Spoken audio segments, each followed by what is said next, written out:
not knowing the risk, but knowing that the benefits are plentiful. That's what happens. Yeah. That glow that you have, though, like I said, Taylor, I literally have not seen that from you, and I love seeing it. So you're saying that everybody now is saying that you're just glowing and everything? Yes, yes. It's just so surreal that of all that God has done for me, what He's continuing to do for me. Now, of course, we know evil is lurking nearby. The enemy is real, but God is all powerful. Got you, And got you. regardless of all obstacles that have came at me, God have brought me out on top. Absolutely. Now I'm seeing the Golden Gate Bridge right there in the background and everything, but let my listeners know basically exactly where you are right now in the world, what part of the world you're in. Yeah, so I'm currently in Dubai in the UAE. That is where I'm at, everybody. I'm right here in Dubai, the travel hub of the world. I'm gonna talk more about that as we go through the interview. All right, let's go ahead and get started because I'm loving this energy that I'm feeling from you right now. Okay, so what's up, Okay. everybody? It's your boy Chris. It's your boy Chris. It's another amazing episode of Financipation. This channel is all about making money. It's all about saving money. It's all about building generational wealth, and it's all about financially emancipating yourself from generational poverty. If you know me, everybody, you know I talk about building generational wealth, and I talk about the importance of minorities and Americans in general seeing the rest of the world. I'm a military kid. I lived in two different countries growing up. I have lived literally all over the world, as far north as Alaska, as far south as Miami, as far west as Korea, as far east as Korea, as far as west as California, if you will. So I'm a citizen of the world. And I always tell Black folks that y'all need to basically get outside the United States of America and kind of start seeing how the rest of the world views us, hoodies and all or whatever, and how they basically view Black Americans, because it's probably going to shock you how positive you get treated, and it's probably going to bring tears to your eyes when you see how much the rest of the world loves us. I love Yes. America. This is my country. It's my home. And I always love America. I'd ride for this country. I almost joined the military and served for this country. But there is a part of America that does not like people who look like us. And there's an entire world that loves people that looks like us. So I love Yes. it. I love it. And I, this beautiful young lady I'm interviewing right now, Terri Lynn Marks, she's a sister. She's like a sister to me. And this is going to be a powerful interview because I love Dubai and I absolutely love the United Arab Emirates. yes, yes. I'm all for it. I'm ready. I'm ready. Let's Let's go. let's let's get started. Get started. All right, Terri Lynn. I know a little bit about you, obviously, from hooping with your older brother. He was one of my coaches and playing ball. Firstly, describe who you are, describe your upbringing, and what you studied in college. Okay. Okay, so I come from a really big family. A big family. I got four siblings. I got two sisters and two brothers. I studied English in my undergrad, and I went on to get my special ed certification for my post bachelor's. And then I eventually got my master's of library and information science. But to kind of rewind and go back, my upbringing, I grew up Seventh Day Adventist. My father was an elder. My uncle is an elder, an influential pastor. So I grew up Seventh Day Adventist in a strict household. And while growing up, and before my father passed away, My he condolences. instilled, yes, and today, and coincidentally, today is his death anniversary. Oh, So before he passed away, he instilled the love of literacy within me and why it's important to read and the beauty of escaping into the world of reading because it can take us places that we can't otherwise go physically. So it's my father that instilled that love of literacy by taking me to the library every weekend as a girl. He would take me by the library. Maybe that's why I love the library now, and which is why I'm a librarian in Dubai. But anyway, he started early. I started reading books at an early age, and my dad took it a step further. He not only wanted me to read and be literate, he also wanted me to be a proficient writer. So when I read books, he would ask me to retell the story and write the story in my own way, which is what led me to become not only a great reader, an avid reader, but also a writer. And I write fiction and scholarly research. My father instilled that love of literacy within me. Many people may, talk a good game about Black fatherhood, may say this, may say that, but I'm here to tell you and the viewers, my father made a profound impact on my life during the brief time that he was here with me. The Black father is really important in our households. And I'm not saying this to negate from my mom. She made me the woman that I am. But it was my father that made me the learner and writer and who I am within the writing scope and literacy scope. So I give my dad, no, first of all, God credit, then my father, and then my mother, just reinforcing it. Amen to that. Amen to that. Before we go into, I guess, the interview, Terri Lynn, I just became a father. My little guy is he's the most beautiful thing in the world I've ever created. Mechanical engineering, MBA in finance, YouTuber, playing sports, boxing, kickboxing. It's irrelevant. Becoming a father, that and being a Christian are the two most important titles that I have in my life. And I love him literally more than life itself. I agree with everything that you said about being about a father. So Terri Lynn, tell me three things as a young black woman, what are three powerful things that having a father in your life helped you do, I would say? The three powerful things was knowing my purpose. That's the first thing, powerful thing that, by my father being there in my life briefly, he helped me to understand my purpose before I became of age to really know what it was. The second most powerful thing that my Black father gave me was that confidence in knowing my craft and gift that God blessed me to have. The third most powerful thing my father did for me before he passed away was instilling that determination within me. He taught me early not to quit, not to give up, even though he knew he was dying and he knew he was, God was gonna call him. He still kept, insisting for me not to ever give up and to always make an impact wherever I go. So those are the three things that my father left with me. Got you. I love it. I love it. I could say as a black man in America, there seems to be this agenda right now in America to take fathers, particularly black fathers, out of the home. And to me, it's completely satanic, and there's a stupid agenda behind it that's going to, I think, destroy this country. At the end of the day, I'm an engineer. I live in a world full of statistics. You are 4 times more likely, if you grow up in a 2-parent household, you are 4 times more likely to move from poverty into the middle class if you live in a household with a father and a mother. You are 4 times more likely to move from the middle class into poverty and to stay there if you do not have a father in the household. 85% of men who sit in federal prisons today say they did not know their father. Most Crips, most Bloods, ISIS, most domestic shooters, they all basically, the one caveat they find amongst them, whether they're in Russia, whether they're in the United States, whether they're in a white supremacist cell, whether they're a gangbanger or whatever, is that they say, I did not know my dad. When you take fathers out of the homes, it literally unleashes hellish effects on our society. And from a female's perspective, women that basically grew up without fathers, they're like 4 to 5 times more likely to become teen mothers. So to all my listeners out here, and I actually just got a message about it on my phone, be in your father's life, man. If you and your baby mama or your ex-wife don't get along, stay around your father's life. Ladies, don't listen to this stupid agenda saying you don't need a man, because that kind of concept is keeping women impoverished and broke. And I can't speak to Terri Lynn, but I myself would absolutely be a statistic if it was not for my father. I love my mother. She basically helped me instill a lot of values in me. But if it was not for my father, I would probably have baby mamas literally all over the place, and God knows where I would be. So, fathers, stick around your parents' life. Important. It's so important. It's so important. Yeah. This young lady just asked me, Terri Lynn, what do you think about women who say they're strong and independent and don't need a man? Thank you for the question. I'm not going to answer that. That's a distraction. It's my door. I'm going to ignore that. Repeat that question again. I'm sorry. Basically, she asks, what do you think about women who say they're strong and independent and don't need a man? From my subscriber, Leslie. That's a lie from the pits of hell.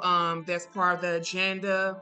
God, he created man and woman, and a man and woman both have a divine purpose for each other. I will digress a little bit. There is a time where some women may experience a moment in the season of being single, and that is them getting acquainted with themselves and getting acquainted with God even further. but just saying you don't need a man and this, that, and the other, that fuels the gender wars, that fuels into satanic lies. And it's just overall it's just spin that toxic cycle of single motherhood, toxic relationships, a toxic culture. It all just piggyback because then after a while she feel discontent within herself because she feel like she's adequate, and then she may be leery to make mistakes, which will reinforce even more negative feelings. So my opinion with that, it's just straight lies from the pits of hell. Bottom line, don't buy into it. I agree. If a dude ran to me and talked about he wanted to live his life and he don't need a woman, I'll be like, bro, I'm sure you're a cool dude. We can hang out in whatever capacity, but it won't be like, I'm good. I need a woman. I'm glad I got my wife. And purely from a financial standpoint, it's a lot easier to basically retire with $3 to $5 million in the bank if you're living on one income and you're investing your wife's income, or you're living on your husband's income and you're investing your income, or whatever. It's like, to me, if two people that make $75,000 come together, it's a lot easier for an $150,000 couple to basically build generational wealth than one baby mama or one single father making $45,000 a year or whatever on their own. And to my ladies out here who are single, like Terri Lynn said, work on yourself. Everybody has a period of being single. When I came back into the church, I had a period. I was like, okay, I know what I'm looking for, and until I find her, I'm not going to settle for the women that I see around me. So we all have our single periods. My advice is take care of your body, get educated, be fit, be feminine, be friendly, and basically don't mind submitting to the correct man. And gentlemen, when you meet the right woman, realize what you have and don't play stupid games, because if you do, somebody else is going to probably take her, okay? All right. So let's keep it moving. All right, I want to get into this Dubai stuff. All right, thank you for that question, Leslie. I appreciate it. All right, Terri, why the United Arab Emirates? Why Dubai? What made you want to go there? Because from an engineer standpoint, when I look at Dubai, I get like a mental wow. I love that place. So why Dubai, Terri Lynn? Ooh, get ready. This is when you know God is real. I didn't pick Dubai. That's a surprise, right? Dubai picked me. So I'm gonna tell you how it happened, how it all started. I'm gonna take all you and your viewers to the beginning. Okay, so we're in 2022. Okay, 2021. I knew I needed a change. I was in Greensboro, North Carolina. I'm in my mid-30s. I said, okay, my life is kind of flashing before me. I said, I need to do something. I'm a homeowner. And I told God, I said, look, Lord, here's the deal. I don't want to just sell my house because I brought it a really good rate. I don't want to sell my house. And because I initially wanted to go to Texas. Then I said, God, that's not enough. I'm just in another state. I'm still doing the same stuff. When I say the same stuff, like teachers, and no disrespect. I'm thankful that I'm an educator. I'm thankful for the education that I earned. I'm thankful for all the mentors that work with me, and I'm grateful for the students and the schools I worked at. So what I'm saying does not negate from that. But what I am saying is I was truly not happy. And I knew if I went to another state, that would not have solved the problem. Because the moment that principal, and this is how it works in the US, the moment they see you certified in special ed, irregardless of you having a degree in English, engineering, psychology, you got that a special ed certification, which by the way is really valuable, and job security. But the moment they see you have it, they will snatch you from where you're at and put you right in an inclusion class or a resource class. And I told God, I do appreciate special ed, and I'm grateful that I was able to use it as a door to get in. But God, I really want to tap back into my passion. And me just relocating to Texas and Colorado, Florida, or California was not going to do it. Then I logged on Facebook one day. I'm getting there. I'm getting to Dubai. I promise, Chris. Take your time. I love it. I love the journey. I love it. Okay, so I get on Facebook, and again, I didn't want to sell my house. I said, God, Lord, let's do this. Let's do an experiment. Bless me with a job where I'm able to leave North Carolina, but still keep my house. Amen. Just work it out for me, Lord. I said, I don't want to sell it because this is my first home. It's an accomplishment. I brought it when I was 28 years old, right after I got my master's degree. So God, don't let me sell my house. So I get on Facebook. I'm in a lot of Black women travel groups. One day I saw a post of a lady. She said she was living in Qatar. I said, that's interesting. And I, commented under her comment on the post.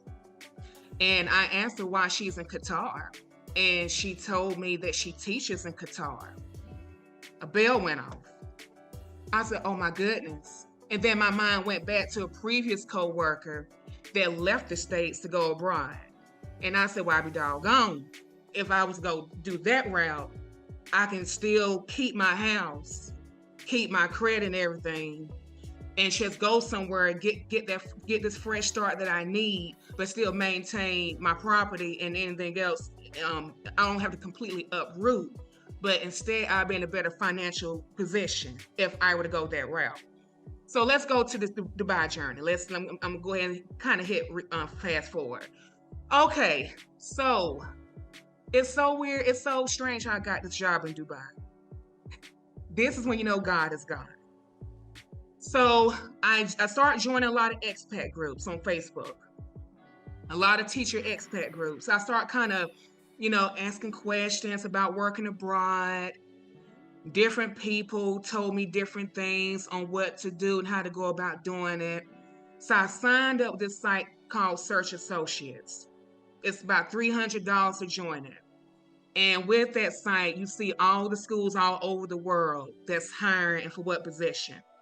And I need to go back real quick, one quick second, to special ed. Mm-hmm. I knew I eventually want to be a librarian, school librarian, point blank period. I didn't want to go back into the classroom. Now fast forward. Okay, so anyway, I was on Search Associates. So I applied for different jobs in China, Korea, Tunisia. I applied for a couple of jobs in Senegal. Just start applying, randomly applying. One day, I logged on Facebook. Yes. Now, Facebook is powerful too. Now, I know social media can be toxic, but when you join certain groups, it can be so beneficial.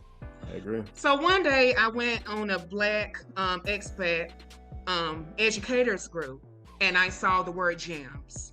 It's an education organization here in Dubai. I said, okay, Lord, I'm just gonna look this organization up. It may not even mean much. So I looked it up, and I started looking to see what schools were hiring for librarians. Lo and behold, I came across a school called work at now. I smiled. And this was in December of 2021. Yeah, December of 2021. I won't forget it. And mind you, this was not on Search Associates. I was searching this on my own. Then I looked at the school profile. It just makes my heart smile thinking about this, Chris. I saw the principal name. A voice told me loud as day, Terri, don't apply on this website. Go to LinkedIn. Go to LinkedIn and write the head of school directly on LinkedIn. Send him a message and tell him that you're interested in this position. Now, before I did this, I had wrote a couple other administrations in different countries. And mind you, yeah, I knew it was in Dubai, but in the back of my mind, I didn't really think much about it. I said, okay, whatever. Everybody's trying to get to Dubai.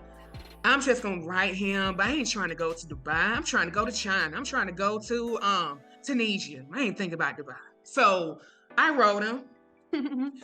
And Chris, he wrote me within 2 hours. I thought it was a joke. He said he's interested in interviewing me.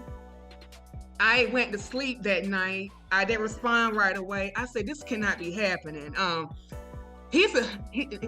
Most principals I wrote up to this point kept saying, oh, we're sorry. We hire other candidates that are more qualified for international experience. One school even led me on a wild goose chase, believing I had the job in Tunisia, but come to find out they selected a candidate that had more IB experience. Anyway, this principal at Dubai, he wrote me. He said, Terri, I like what I see. I'm about to schedule an interview with my assistant head and my other assistant head so they can talk with you. Didn't really think much about it. And there was one interview that is the only interview I was late to. The only interview I was on time to all my other interviews. But this one, again, I didn't think much about it. My alarm clock did not go off on time because on the US side of the world, when he was trying to interview me, it was 6 o'clock in the morning. And over on this side of the world, it put them at 9. So I missed the interview. Sweet lady wrote me. His HR executive wrote me. She said, Miss Terri, we noticed that you didn't make your interview. Would you be interested in scheduling another one? I didn't think much about it. Still, you probably said, well, she don't think much about nothing. Well, Chris, I honestly didn't think much about it. You know, because everybody trying to get to Dubai. I said, okay, sure. Reschedule me for the interview. They rescheduled me. And I finally ended up interviewing with the assistant head of school and the other assistant head of school. And within 10 minutes of that interview, the assistant head said point blank, period. Ma'am, we like you. We just like you. We just like you, Miss Terri. Okay. An hour later, Chris, I got an email from the HR executive saying the head of school wanted to interview me. I said, is this about to become a reality? This is in December 2021. Blessings. So the head of school finally interviewed me, and he was so chill. He was in his living room, because we mind the different sides of the world. He was talking to me like he'd been knowing me for years. And when during that interview, I said, this school got to be for me. It felt so natural. Me and him talked so natural, like we've been knowing each other for years. And we even got off topic during the interview, started talking about other stuff. And he was just amazed that my daddy had took me to the library at an early age. And he said, let me guess, that's why you like the library so much. I told him, yeah. So after talking and the interview ran over, because he was just so intrigued with what I was saying to him, it was just so natural. I forgot it was an interview. So I had several other interviews lined up that day with other schools international. I didn't think much about them. Cause I didn't think, I said Dubai. When you know, you know. Dubai, whatever, Dubai. Okay, Chris, I cannot make this up. Viewers, I cannot make this up. I was offered a job the same night. I interviewed the head of school. Got you. Okay, so now y'all about to y'all gonna gasp because y'all not gonna believe what I'm about to say next. I turned the job down initially. I turned it down because, you know, at the time my mother was living with me. You know, my mother's aging, and I didn't want to just up and leave in the middle of the year, the middle of the school year, and she didn't really have anywhere to go. I said, okay.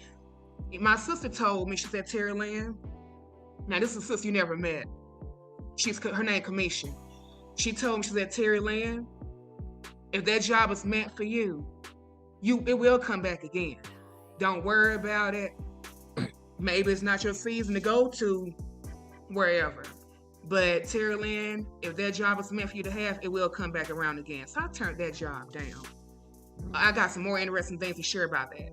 So I continued interviewing in other schools after turning that job down in Dubai. Around late January of 2022, something told me I better be reaching back out to this principal. Holy Spirit. You know, he said, Terri Lynn. And I looked, Chris, they didn't hire anybody for that job. The job was still open. So I wrote the principal the last of January. He wrote me back within 3 hours. And because I answered, is the job still open? Would he still reconsider accepting me for employment? He wrote me back within 3 hours. He said, yes, I am. The job is still open. I said, thank you, Jesus. Okay. But 2 weeks of silence went by. I guess he probably was trying to test me to see was I really still interested. So 2 weeks after that initial, that email, I contacted HR. I said, hey, I'm just following up to see would, the head of school still be interested in having me in the fall. Him and the HR lady wrote me right back. and they said, this is the deal, here's your contract, sign it, and send it back to us when you get the opportunity. I was absolutely elated. But I kept thinking, okay, Terri, is this real? Is this really happening? Am I about to go to Dubai? So I signed the contract and I sent it back. Again, I was looking at other schools, I was looking at other countries, and I'm gonna drop a bomb. This is how this can be applicable to any situation, whether it be opportunities for a job, romance, any type of opportunity one may come across. If something's truly meant for you, no one can take what God has for you. Yep. The assistant principal later revealed to me, and other people revealed to me, that they interviewed several candidates for the position I got now. But the assistant principal told me, she said, Terri, you know, we didn't feel like they were qualified. She said, we really wanted you. And the head of school said he was so happy I accepted the offer. So that's a side a disclaimer. A lot of people did an interview for my position. Even though I turned the job down, I turned it down. And I didn't reach back out to months later. God still held on to that job for me. God knew I had my mother's best interests at heart, and I initially turned it down because of my mom. And he knew my heart desire. He knew that it was my intent to make a global impact. I could I made an impact in North Carolina? I don't know, but librarian jobs are so competitive, and it all depends on who you know. And again, I wanted to change. I needed to change the scenery without necessarily just uprooting altogether. And I said, well, but blessed by God, this is my opportunity to just not only keep things intact, but still start afresh, start over, start my life over, and move on. So God held onto that job for me in Dubai, and here I am today. I'm so happy. That's a beautiful response, Terri Lynn. It really is. Wow, I love that. I actually just got done. I'm a mechanical engineer. I just got done building a $50 million library in the area that we're in. And based off of what you just got done telling me, I think I'm gonna take my son there every weekend. He just say, okay, Chris, pick out a book or whatever. Pick out 2 books or whatever. And I want you to read them and write a report for Daddy, and I'll let me know what you say. And you said this at the beginning of the interview. Reading can take you to worlds that you can never go to. If you read a book, it can take you to like what it was like being a legionnaire in Julius Caesar's army. It can take you to like what it was like being in Carthage fighting against Rome. It can take you to like what it's like to be a Navy SEAL, what it's like to be a billionaire. It can educate you basically on how to become a billionaire. Readers are leaders, and it's just so beautiful to me, Terri Lynn, how you passionately talk about reading and your passion. They say a person is born 2 times in their life: the day that they're born and the day they find out what God put them on this planet to do. You have found that, and I'm jealous. I'm jealous. Question: you said a couple things I want to touch on. As far as the job opportunity and everything, when you turned it down originally, your mother was not in a state where you could leave. What changed between then and the second time when you thankfully did take the job opportunity? My sister had a heart-to-heart talk with me. She said, Terri Lynn, look, she said, we got mama. She said, you've been there for our mom all these years. It's time for you to get a break and let one of us take it on. One of my dear sisters, you gotta meet her. She's awesome. Me and Wayne's sister. She told me, we got her. Move on. Do you live your life? You haven't really did a lot. You've been here with mom. Now it's just time for you to, fly away and see things. She said, don't worry about it. We got her. And that was it. The rest of my case. That's a it was blessing. A wrap. Yeah, spiritual things are spiritually discerned. The doors God's open for you, no man can close. And the door God closes, no man can open. So that's a beautiful thing. My current employer, actually, when I started working with them, when I originally got the job offer, I turned it down to work somewhere else. And a year and a half later, I was like, I'm never seeing my wife. I work too many hours. Let me reach out to those people. And they offered me a job literally like 5 hours after I interviewed with them. And they was like, Chris, you never should have went to the other. You should have came with us. So I love my current employer. So yeah, it's a beautiful thing. It really is, Terri Lynn. I'm getting a lot of questions or whatever. I'm gonna ask a lot of them, but I also wanna ask them a couple of things before I get to those. Your job Okay. title, Terry Lynn, in the UAE in Dubai, what is it? What's your job title? What's your role over there? I'm the secondary librarian. I work with high school students in the library. Are these high You school know, the students? kids. Let me ask you dumb. Yes. Let me ask a dumb American question. Are these high school students like diplomats' kids? Are they children who live in Dubai? I mean, obviously kids who live in Dubai, but like, what's the clientele slash socioeconomic status of the kids who you're a librarian for, and who you teach to? I'm gonna answer that question, but I want to hit on something real quick. Okay. Not only am I a librarian, but God elevated me within this one position. I also have an administrative role at my school as a reflective project coordinator, and I help kids earn their IB diplomas by being the leader of like a lot of teachers. And A by lot of IB, them you work. mean International Baccalaureate program? Yep, Well, that's yep. that's a phenomenal. I'm trying to get my son into one of those when he gets to high school. Those are phenomenal programs. Yeah, I'm over. God just elevated me to a leadership role within my role already. So, but let me answer that question. Man, I have grown so much by working with so many different cultures over here. To answer your question, I work with many nationalities. I work with many cultures. The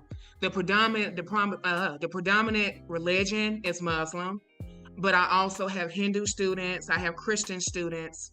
There are some Muslim students that don't wear the habaya, but nonetheless, I have students from Ireland. I have students from the UK. I have students from Qatar, from China, from Japan. I have students from Iran. I have students from India. I have students from Arabia. I have students from Pakistan. I have students from Nigeria, from Ghana, from Sudan. I got some Egyptian students. I got Lebanon students. I got students from all over the globe.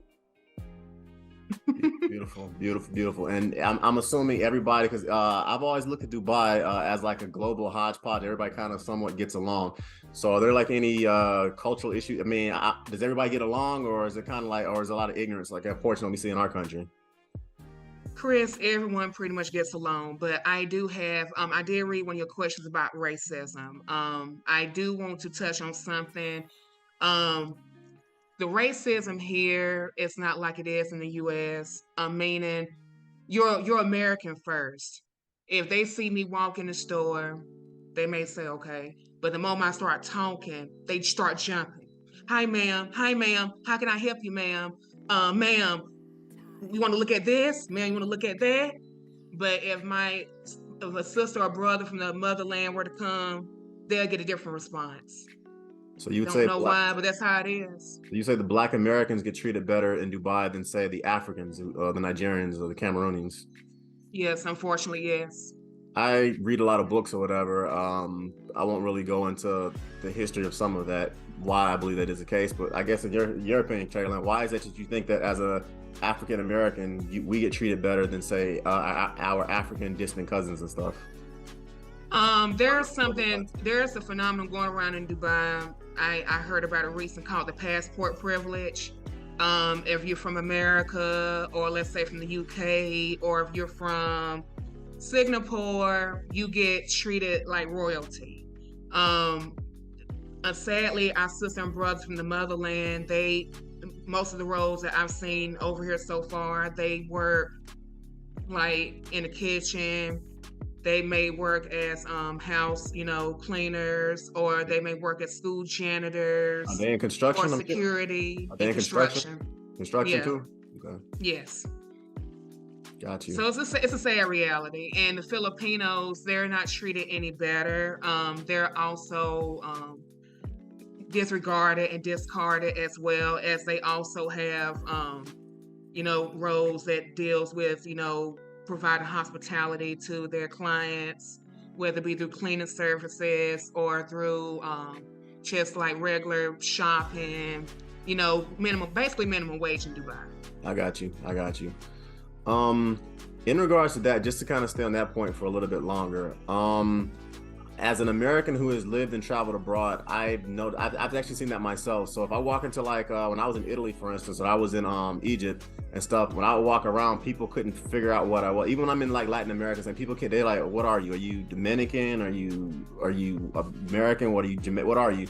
So until I talk, they don't really know what I am. But I've literally hung out with guys who are like from Nigeria in all these countries, and when I speak, it's, oh, you're an American, you're cool. And then when my Nigerian dude who I'm rolling with speaks, they're like, get away from me. I've noticed that. I will say this though, obviously, typically people who are more educated, that's not similar to America. People that are more educated, they usually, hopefully, more well-rounded and they're less racist. But I'll just say this to all my African Americans that are listening: the response that you've gotten, Terri, about going abroad, that's generally how it seems to be. Where, unfortunately, for whatever reason, we get treated better. Typically speaking, overseas as Black Americans than we do sometimes in many parts of America, and it's just a sad, unfortunate reality. And I feel horrible for my African brothers about that, because I have absolutely seen that. But from an American perspective, it is kind of interesting how the rest of the world looks at us as very, very cool, when there are large portions of our country and other countries as well that don't look at us that way. So I guess it's one of those kind of things. We could talk all night about racism. I have a lot more cool questions I want to ask you, though. They have nothing Ask to do. away. I'm here.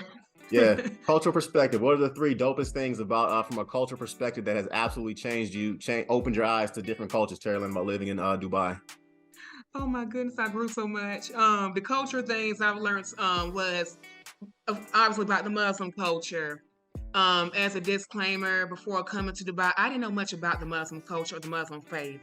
In America, we hear a lot of stereotypes, coming from Islamophobia, people who don't know much about it.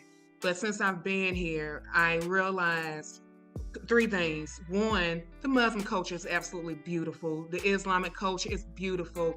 They're straightforward, they're direct, but they're truly passionate and sweet community of people that's really welcoming and loving, and they're appreciative, especially those going back to the passport privilege, people that's from America. It's just like they're just so honored to have Americans working in their country. So that's one cultural thing I learned about the Muslim culture. The second thing I learned was that, again, we're not Black everywhere. Some parts of the world, like here in Dubai, our degree is more valued. What we got to bring to our credentials is more, has more substance to what we look like, especially when they hear our dialect. Another cultural thing that I've learned to embrace and appreciate is the Muslim culture really goes back to what I said earlier in the interview about the male-female. They really put a lot of emphasis on that. They expect a woman to present herself in a certain way that's wholesome and respectful, and that consists of covering up.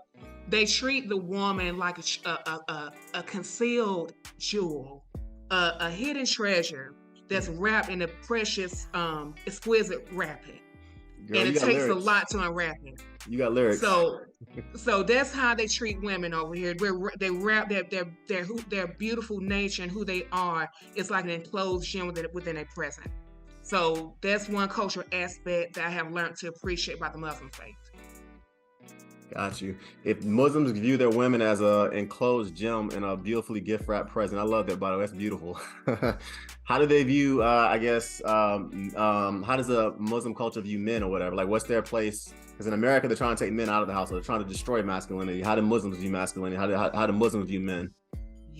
Muslim men. Oh, all the brothers, all the men. They are. I ain't trying to be funny. The women, the masterpiece. Y'all the draft, but nonetheless, y'all have a high place. They expect men to have a role in the household. Not just crashing through houses, no. Having a strong leadership role within the family structure, within the home, and when representing their individual families. The men are treated like kings, and they're expected to conduct themselves as kings and as royalty when dealing with their families. That's been my observation since I've been in Dubai. What do Muslims, I know the answer to this question, but I'm going to ask it. What do Muslims think about guys like Future or whoever running around making like 9 kids, like 10 or like 8 different baby mamas? What do they think about men who like run around basically impregnating a bunch of women and not taking care of them, or what do they think about guys who do that kind of stuff? It discusses the culture. Right. And honestly, even over here, men and women can't cohabitate when they're not even married. God forbid someone come home, a woman come home and she's pregnant, she's not wedded. There are teachers at my school now that were dating before I got there, and they just got married. And it has a lot to do with the culture that we're in. They don't believe in long term dating.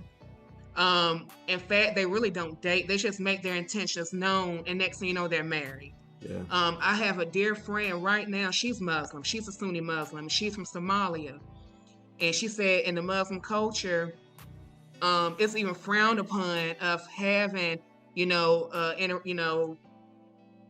gonna say westernized stream of conscience when it comes down to romance. I just put it that way. She says frowned upon in the Muslim culture. She said a man and a woman is expected to be married if they're interested in each other. They should not be in a long-term relationship, and God forbid staying together. So Yeah. that's how it is in this culture. Got you, got you. Yeah, I studied a lot about Islam. I read the Quran, all that stuff. There's a lot of things about Islamic culture. Obviously, as a Christian, there's things that we disagree with, but there are a lot of things in Islamic culture that is absolutely beautiful. And I could just say, just from studying Islam and studying the Quran and things like that from a historical and a spiritual perspective, there are a lot of things in it that America and that Islamophobia has kind of warped our view about. And just being a citizen of the world, I can say this: we can learn literally from everybody. There are a lot Yes. of jewels that you can pick up from Muslims. There's a lot of jewels you can pick up from Christians. There's a lot of jewels you can pick up from agnostics, from atheists. There's a lot of jewels you can pick up from white Americans, black Americans, white Europeans, Indians, everybody. And I like the fact, Terri Lynn, that you are like me. You learn from everybody, and it's a beautiful thing. Yes. Yes. Yep, let's keep it moving. Let's keep it moving. I'm gonna start finding some of these questions to you too from my subscribers. But I want to ask this one first. From a financial perspective, Terri Lynn, how did it benefit you financially by taking a challenging assignment working abroad? You don't have to talk about numbers, but just let me know financially. Was it in your best interest to go abroad? No, it was in my very best interest because I earn a tax-free salary over here, and the school provide housing. Yes, Wink, yes. wink. I keep it at that. Absolutely. Absolutely. I interviewed another gentleman, Calvin Phelps or whatever, on this same podcast, and he was talking about the finances about going abroad. And like you said, they pay for his rent, or they pay for your rent, they pay his housing, they pay for your housing. You probably get some kind of per diem. It's a dope thing. I actually interviewed for a job in Dubai, but the opportunity wasn't the correct opportunity for me. But to any Americans Try out there, again. I will. Yeah, we'll see. I got to talk to the boss first, my wife. But to any Americans that's out watching this video or whatever, what, I guess, advice would you give them financially if they say, okay, I want to go abroad? Like, what could you would you tell them to go abroad, or would you tell them to stick and stay around in America? Yes, if you even if you have children, but Terry, I got kids. It don't matter if you work at a school. Most schools over here will give you like an allowance to send your child to a great reputable international school. So do not let anything stop you. Do not let anything or anyone stop you. Pursue your dreams. From a financial standpoint, and what I'm getting ready to start doing, and I am going to give this advice to anyone in case any of your viewers are overseas. Send your money, or at least most of your salary, back to the States, like through a U.S. bank. Wire your money to USD currency and just start racking up, start saving. Every month, just start saving your money and leave enough money over, in the country you're working at, just for spending, leisure spending, paying little whatnots, and your country of residence. But do send a nice chunk back to the US, because again, you just never know. God forbid an emergency, you may have to go back, and you want a nice little nest egg waiting on you. So just wire some money back. Absolutely. Another financial piece of advice I would give everybody: have 3 accounts. One account for bills, one account for savings, and one account for spending. Never dilute the three, keep them three separate, and you're guaranteed to save money, have financial security. Terri Lynn, say that one more time, because the average American right now has less than $100 in their bank account. So say that again, okay? You need three. You need one for bills, You need one for saving, and you need one for spending. Do not dilute the three. It's a toxic risk. It's a toxic recipe for a financial disaster. Take out an X amount of money every month, put it up. Take out an X amount of money for your bills, put it up. Start racking up, pay your bills. Let that money keep piling up every month. Got you. And you'll be well on your way. Got you. From that financial advice, because this is a financial channel, obviously Financipation. So this is a financial channel. I want to push generational wealth, particularly for people who come from communities that we don't talk about generational wealth. Are you a crypto gal? Are you a Roth IRA gal? Are you a 401k gal? Are you a stock market? What's your investment strategy, Terri Lynn? I'm getting a Roth IRA. And I was doing stocks. I was doing that for a quick minute. I quit, but that's a disclaimer, but I'm gonna get back into the game. Yes. Got you. It's a beautiful thing. I'll tell all my listeners, it's possible, max out your 401k. That's $20,500 a year. Max out your Roth IRA every year. That's $6,000 a year. Max out your HSA if you're single. That's $3,600 a year. Have an emergency fund, 6 months living expenses, and I also tell my listeners basically to get involved with the total stock market index funds, because the investments are literally guaranteed to make money over a 15-year period. So everything you're saying, Terri Lynn, I agree completely with it. All right, so as an American, I have to ask this question because this is the question that I hear all the time. And as a guy who's lived over abroad, I know it's nonsense, but I'm going to ask it, okay? So I'm an American. I've never left the country, Chris. I'm hearing your interview. Isn't the Middle East dangerous for us Americans? From a safety perspective, do you feel safe in Dubai? I feel absolutely safe. No one steals over here. No one steals. You can leave your purse anywhere, leave your wallet out. You go back to it, it's right there. No one is gonna take it. I have a habit of going to the store at night on foot, just walking because it's right near my apartment. I run into no issues. For my female expats, of course, you gotta use common sense. Not going to the store at any crazy time of night, but overall, in general, the Middle East, especially here in Dubai, is really safe. Your belongings, everyone, they do a thorough screening of everyone that comes to Dubai. So everyone that's a resident here, they are really scared of the law. The police are brutal. So do not worry about your safety. You'll be completely safe in the Middle East. When you say brutal, describe that. Okay, so the Dubai police, they have a history. If someone, let's say for instance, were to commit a violent crime like rape or something, they will gather, have everybody congregate, and they will shoot the villain, the criminal in front of everybody to demonstrate that the UAE do not play games when it comes to crime. They will export you, get you out their country. Saudi Arabia is even more brutal. I know we're now in Saudi Arabia, but they actually cut your hand off in Saudi Arabia. The UAE is not as harsh, but it's harsh enough to the point it will scare anyone from committing a crime. There are cameras everywhere. Everywhere you go, there's a camera. Yeah.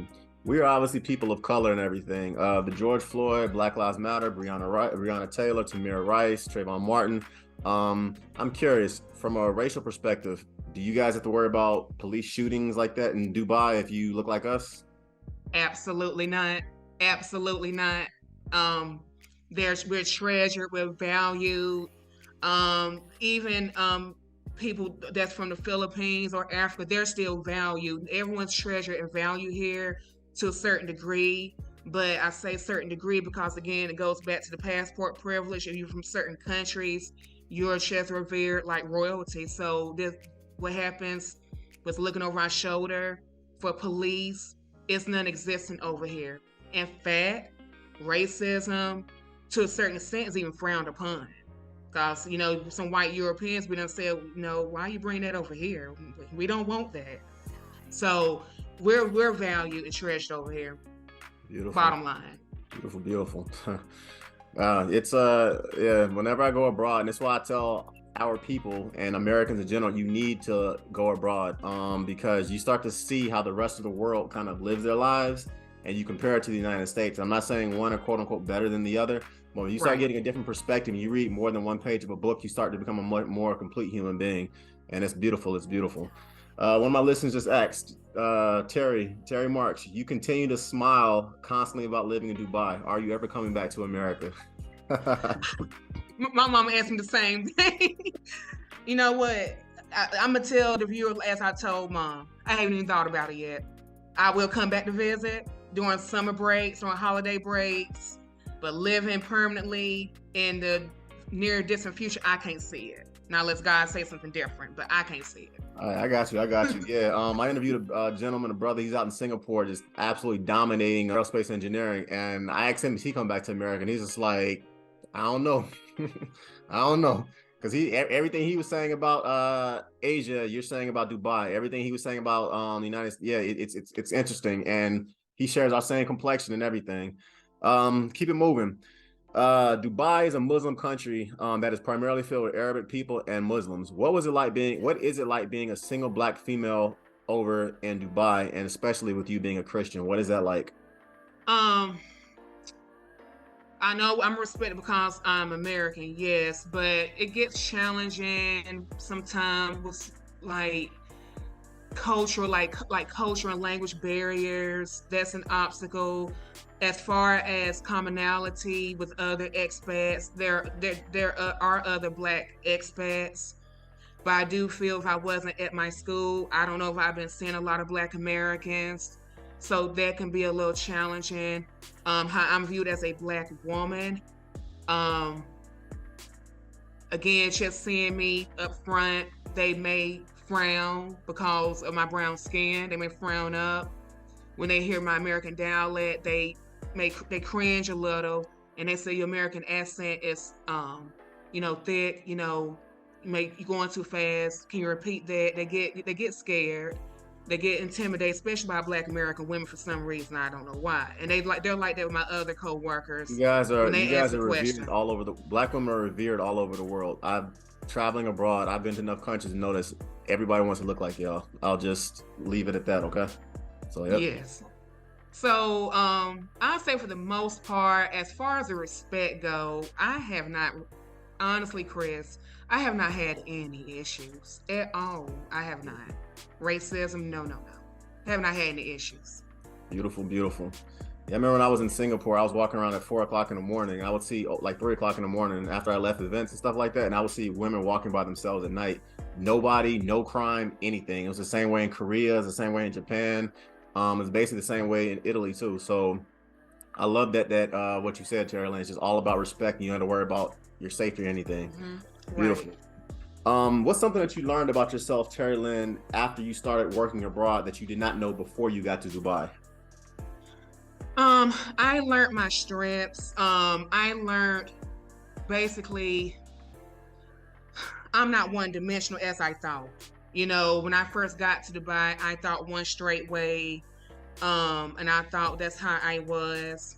But as I got into Dubai and start learning about different cultures, I discovered that I'm not one dimensional. And if I was one dimensional, by me being in Dubai, I have grown as a professional and as an individual. I have grown in so many ways. I don't even think like I did back in the States. I think more broad about a lot of different things, courtesy of the IB curriculum that I'm a part of. I look at things holistically now. So I have learned about myself that I'm not in one box. I'm actually multidimensional, and I am adaptive to any type of situation. And as a result, I have grown.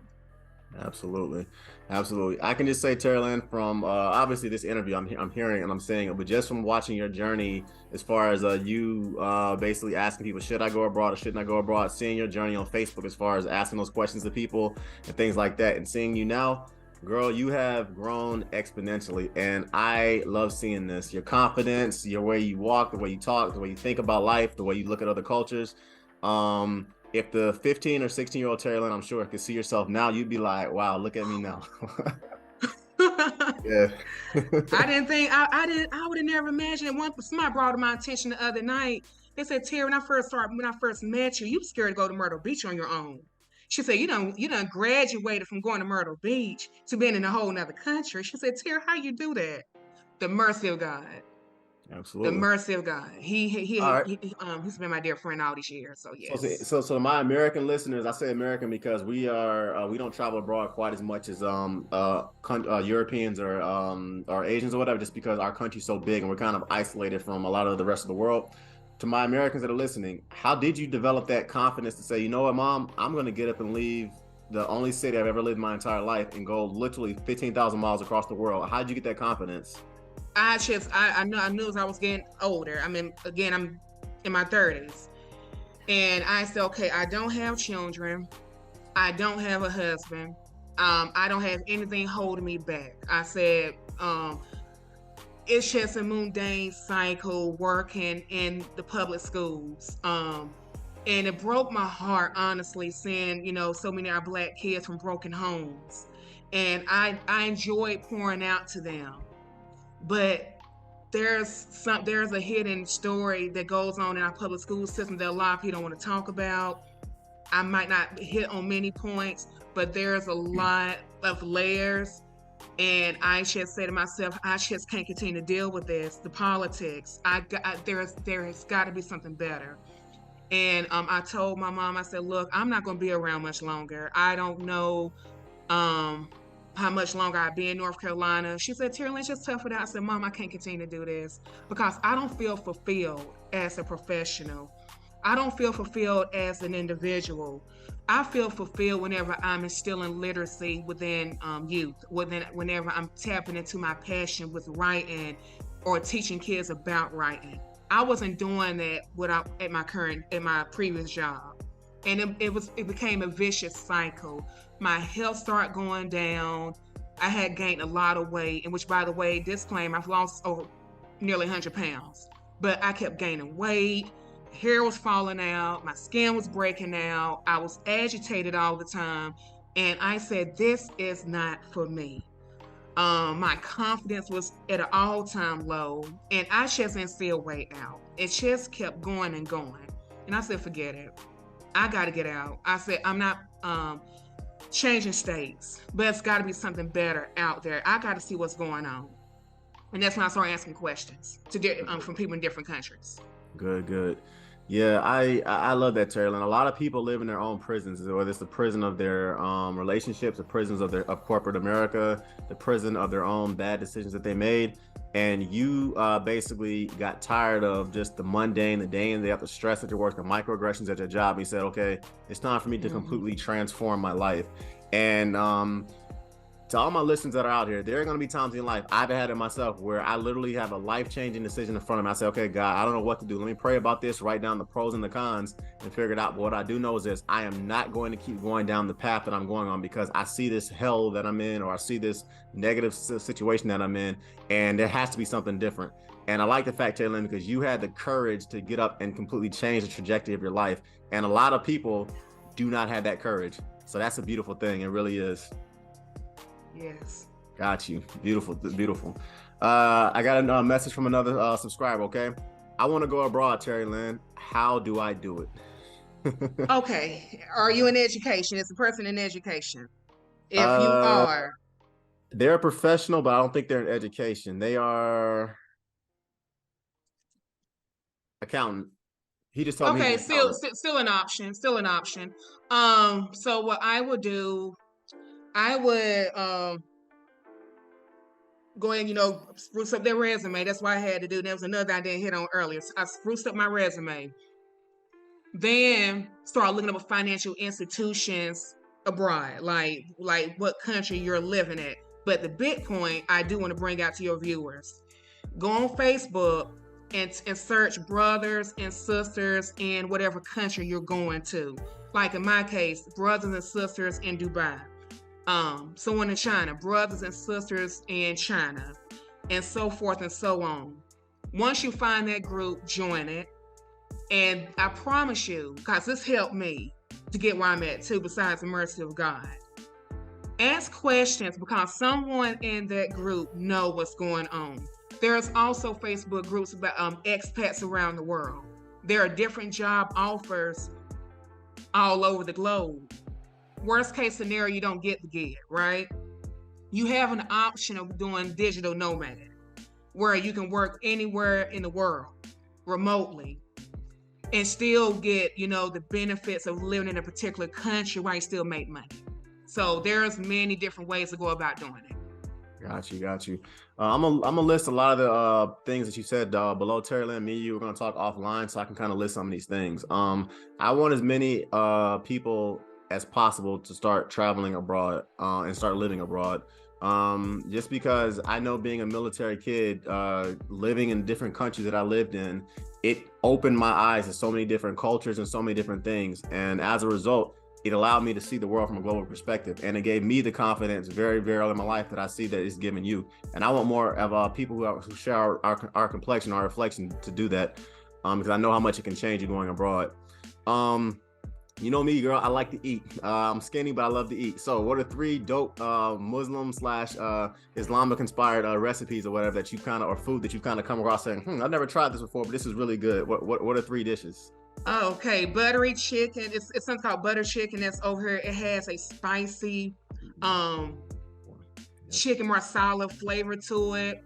It's like a spicy chicken, and it tastes curryish, and it has a really delicious taste to it. There's another dish called the kebab. I can't pronounce it correctly. It's like a dough pastry, and some of them have meat on the inside. That's also a great Muslim dish that's over here, and they are really big on lamb. They eat lamb over here. And what's some more dishes? Chicken cubes. This country is ridden and laden in bread and pastry. So if you are diabetic, you may just have to reconsider your diet when you get over here, because they eat a lot of bread over here, a lot of meats and spices. So to really answer your question, I'm gonna say butter chicken, the kebab, and that's all I can think of offhand right now. But there's a lot of other dishes. Yogurt is another one. Dope. Let me digress real quick. As a mechanical engineer, the Burj Dubai and the Burj Khalifa, I'm sorry, that's what they call it now. Have you had a chance to check out that building? Because I studied the mechanical, electrical, plumbing, and fire alarm systems for that building. That thing is that building is a museum. Have you had a chance to upload my picture? I need to upload my picture. I went there. Yeah. It's today? It's Friday. I went there for Christmas. I had brunch there with some friends. I was at the Burj Khalifa, and I had brunch. I had a great time. It's a huge, huge building. Oh yes, as a mechanical engineer, that thing. I know my structural engineers are probably having a mental warp about it too. But as a mechanical engineer, the MEP systems on that thing are insane. That's the kind of buildings. Those are the kind of buildings that I want to build. I built some of that kind of stuff here in America. That's what I want to start building overseas. Hopefully, God willing, one day. 3 coolest things, Terri. You said a lot. What are the 3, I would say, coolest things about living abroad and working in Dubai? They can be financial, relationships, whatever, culture, whatever. I don't mean to make anybody jealous. Please do. But Dubai is the world's travel hub. I am 5 hours away from any given destination that one can think of. If I want to go to Europe, it's about a 3 to 4 hour flight, 5 hour flight. I want to go to Africa, 5 hour flight. Want to go to Asia, the longest flight be about 9 hours. I can go anywhere on the globe, and it don't take me long to get there. So that's one of the dopest things about living in Dubai. I am in the travel hub of the whole world, and traveling's at my fingertips. And there's always something to do. Like, I got an event going on tonight. I'm going somewhere at 9 o'clock. I gotta go to an all girls event. It's another dinner event. There are brunches. There's a lot of brunches. It's a bunch of shopping malls in Dubai. So many shopping malls. I've been to a lot of shopping malls. Another cool thing about living in Dubai, there are beaches. And basically, like a colleague said, I live where people vacation. So at any given moment, if I want to go to the beach and lay and watch the water, I can. If I want to hop on a flight and go to Kenya, I can. Portugal, I can.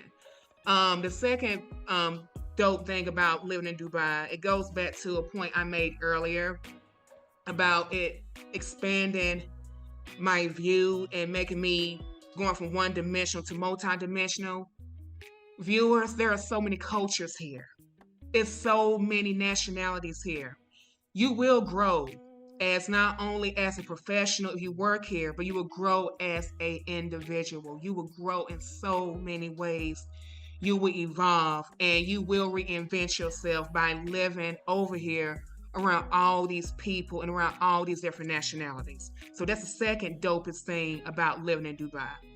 The third dopest thing about living in Dubai is, again, it goes back to what I said, it's absolutely safe. It's completely safe. Now, again, you gotta use common sense, and sadly, crime will happen, but not violent crime. We're talking about maybe like a fraud. And I do want to touch on something that you may bring up about moving abroad and about moving to Dubai, just anywhere. Okay, so I did come to Dubai thinking that Dubai was absolutely safe, and it is. Again, I can't just go anywhere in America at 12 o'clock at night and go to the store and come back in one piece. Anyway, frauds are rampant, especially in safe countries like Dubai. I received a call from Dubai, the fake Dubai police, someone pretending to be Dubai police. Me not really knowing any better, I complied with what they was asking. They ended up taking my information and they scammed me out some of my money. So, and I'm not the only victim. It has happened to some of my other co-workers. One lady lost her whole salary. One lady lost her whole savings. So scams are rampant in these, some of these countries. So, do your research before making that leap going abroad. Like, not only check out the culture, but check out like what types of crimes happen, what could potentially go wrong. Even down to the outlets that I use in my apartment. I came to Dubai with a regular charger for my laptop, not knowing I had to go buy another type of charger to plug my device in. Different voltage. Yes, right. So, and I know I'm leading to another question, but viewers, do your research about any country you're interested in. But going back to the main question about the three coolest things again, being in the world travel hub, learning and being around and seeing so many different cultures, and then the safety of the country. That's it in a nutshell. Dubai's a really cool place, irregardless of the scam that happened to me earlier in the year. It is a really awesome place. Also, friends, as y'all see, I'm keep drinking water. Gotta stay hydrated because this is a hot country. It's really hot. And, one could become dehydrated quickly like I have. So, again, just, do your research on the country and you'll be fine. But to answer your question, Chris, Dubai's a cool place to be and I'm happy to be here. Girl, they're gonna take this interview and put it on like a Dubai travel thing to Americans. They're gonna put in like Chicago and Detroit and Milwaukee and Miami and Philly and everything. Like Phoenix. I mean, seriously, this is dope. Yeah, when I was in Egypt, I was at the Karnak Temple. It was 126 degrees the day that I was there. I had like a rucksack and I had about 5 gallons of water on my in my bag, and me and the person I was with, we drank the water in like 30 minutes. So yeah. June, July, Middle East, it gets insane. In Africa, it gets insanely hot. So yeah, you had better hydrate.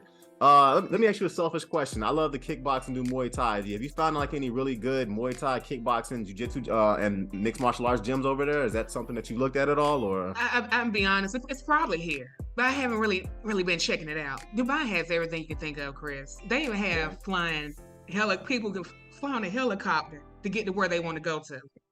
Yeah, I can't make this up. Nah, people deliver gas. Some of the best Muay Thai and kickboxers in the world, Badahari, Masab and Rani, they're all basically Muslim brothers or whatever. And some of the best fighters I've ever sparred and fought against have been Muslim dudes. So it has to be over there. All right, Terri Lynn, you have just glowed this entire time, and I want to be respectful of your time. So what are your next steps in life? Where do you see yourself personally, geographically, and professionally, and financially as well in the next 5 years? It's going to be Africa, back in the States, the UAE, Dubai. Where do you think Terri Lynn's gonna be in 5 years? I would say.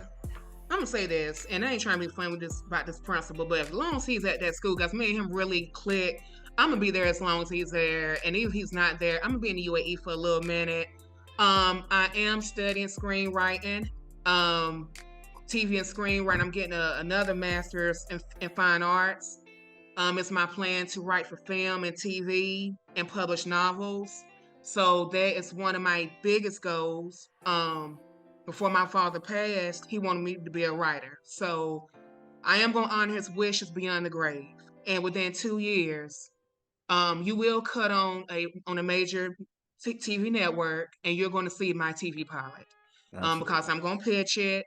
It's going to be a lot happening with that. Um, a lot of little things are going to be surprises. not going to say a lot on it, but Yeah. I'm let God tap into my gifts. Um, I do want to earn my PhD. That's my ultimate desire, to get my PhD in literacy education. I'm looking at some programs now where I can just, study where I'm at here in Dubai and maybe go somewhere twice a year in the US with cohorts and study and do my dissertation and everything. But the ultimate goal is to be Dr. Terri Marks, or Dr. Terri, whatever my husband's last name gonna be. So that's the ultimate goal, is to get my doctorate. If I were to go to another country, US, I don't know, Chris. You're I not don't gonna offend know. me. Hey, people, you got to follow your passion. I lived abroad. I love America. It is Right. I love a country, but I'm gonna tell everybody, you need to go see the rest of the world. So you're not gonna offend me at all, Terri Lynn. You can say if you want to live in Kenya, Cameroon, Tunisia, Singapore, Europe, or whatever, Australia. Hey, you're not gonna offend me. Where would you like to be? I would say that's all that matters. I would say I do want to try the motherland. I think the next country I want to try is probably Senegal.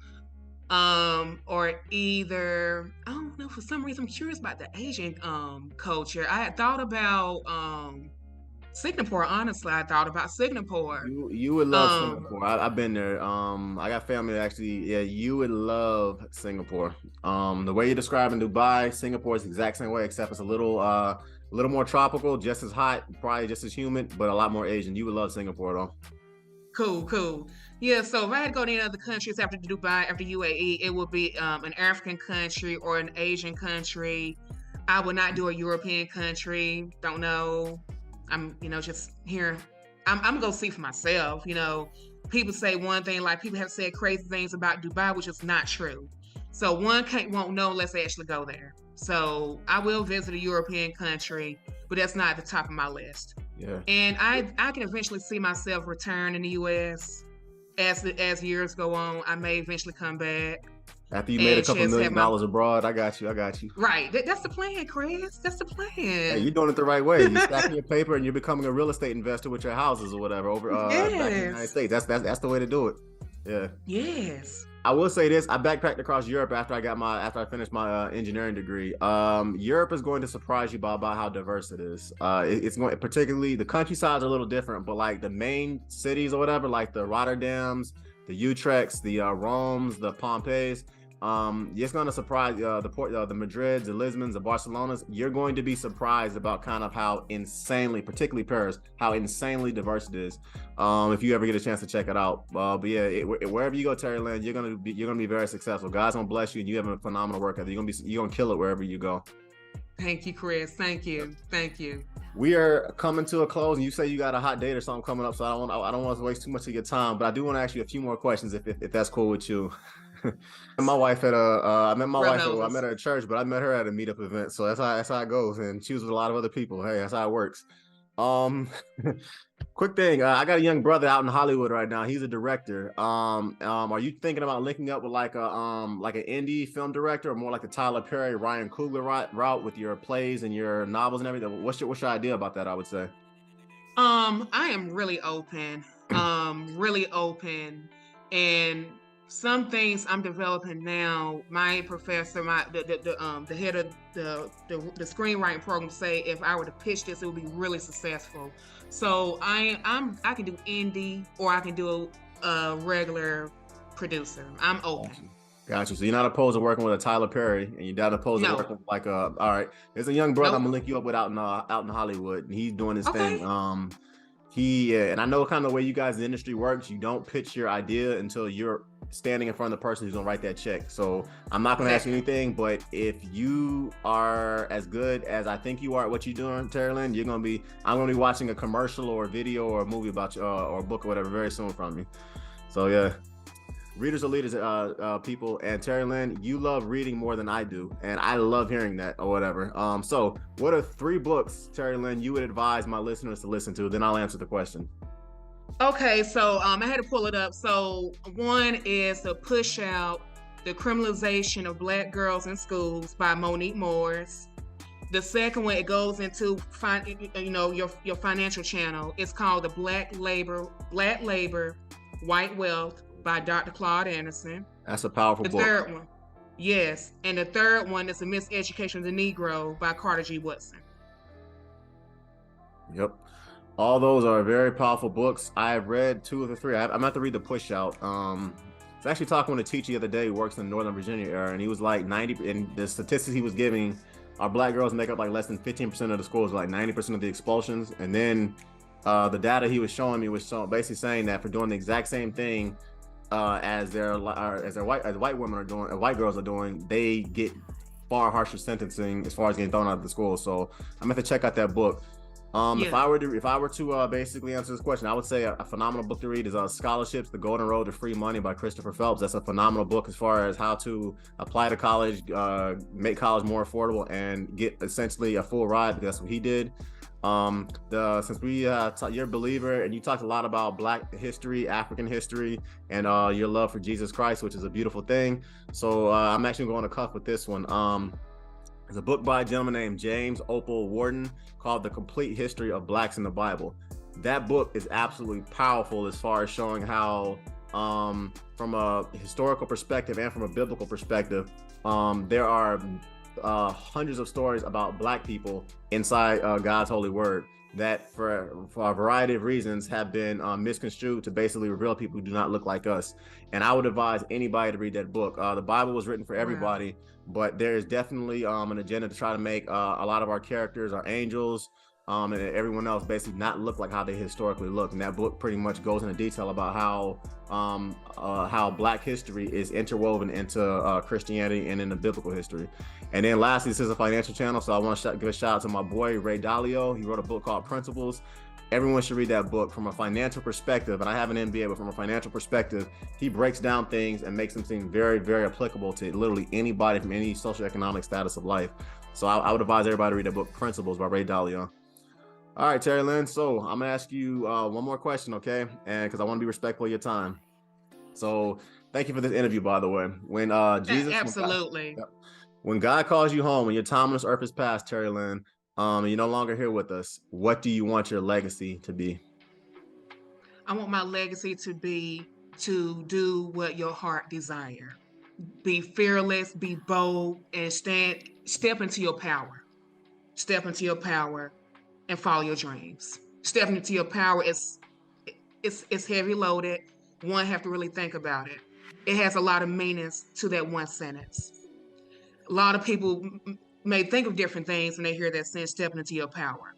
Stepping into your power means knowing your purpose, understanding your purpose, and pursuing your purpose, and preparing yourself as you embrace your purpose. It's a lot with it. That's the legacy I would like to leave behind. All right, I can just drop the mic on that one. Girl, you got lyrics. You got lyrics. It's been a beautiful thing watching this, Terri Lynn. Like I said, I've just been kind of able to watch you socially from afar, just from via social media. And like I said, the scared young lady that I used to know dang near 20 years ago, she's no longer here. And the woman who I'm looking at right now, I mean, dang, I am jealous. I wish I would. I mean, yeah, I'm jealous. Or whatever. I want to travel abroad. I want to do this kind of stuff. Right now, I got a baby. I got a beautiful wife. And I got my career in the United States and everything. So it's a little more challenging at this particular point. But to all my listeners that are listening to this video, to this podcast right now, guys, go see the rest of the world. Yes. I am amazed, Terri Lynn, at the amount of growth that you have done in the year and a half that you've been there. And every time I see particularly a Black person that goes abroad, this is what happens. Our confidence improves, our cultural awareness improves, our pride as far as who we are and where we've come from, our great history as far as being Africans and of African descent, our pride in the United States, all that stuff gets better and it improves when we start to go abroad or whatever. And I'm not here to badmouth America. I'm not here to basically badmouth other countries. In general, if you read more than one page of a book, your world and your life gets better. It's as simple as that. And when you travel abroad or whatever, and when you go to different cultures and different countries and you surround yourself with different people, everything in your life gets better. You start to see things from a different perspective. And Terri Lynn, I have loved this interview. Me and you could talk all night. And to all my listeners, please go abroad, because the transition this woman has made professionally, culturally, spiritually, and financially, I absolutely love it. I love it. And that's why I want to do this. Black and Studying Abroad. This is the Dubai edition, okay? This is the Dubai edition. Yes. Cool. So everybody. Thanks everyone for listening. Yep, no doubt, no doubt. So everybody, as I said earlier, this channel, Financipation, it's all about making money. It's all about saving money. It's all about building generational wealth, and it's all about financially emancipating yourself from generational poverty. I typically talk about finance and things like that, but I also want to talk about, but being wealthy is a lot more than just making money. It's to talk about enriching your life. And when you go abroad or whatever, when you start businesses, when you basically do those types of things, you get wealthy, but it also enriches your life. And that's what I want to push on, okay? So to everybody, please follow me at @the_real_Financipation on Instagram. Please, on my Facebook page, it's Financipation, and check out some of my digital, my e-products below as well. All right, Terri Lynn, one last thing. Can you give a shout out? Where can people find you if you want to do an Instagram page, a social media handle, or whatever, LinkedIn profile? Where can they find you at? I'm mainly on Facebook, so look me up, Terri Lynn Marks. I'm easy to find. Feel free to add me. Cool. I'm gonna get into Twitter once my author career pick up. I'm gonna get into it, but for now, I'm on Facebook. All right, girl, you know you about to start having like random start talking about, I want to live in Portugal, I want to live in Kenya, I want to live in Australia. How do I do it? So just get ready, okay? I'm all ready. I'm ready for any questions. Yeah, this was a beautiful interview. And I want more of us to go abroad. So that's a wrap. With that, everybody, it's your boy Chris. I'm out. Peace.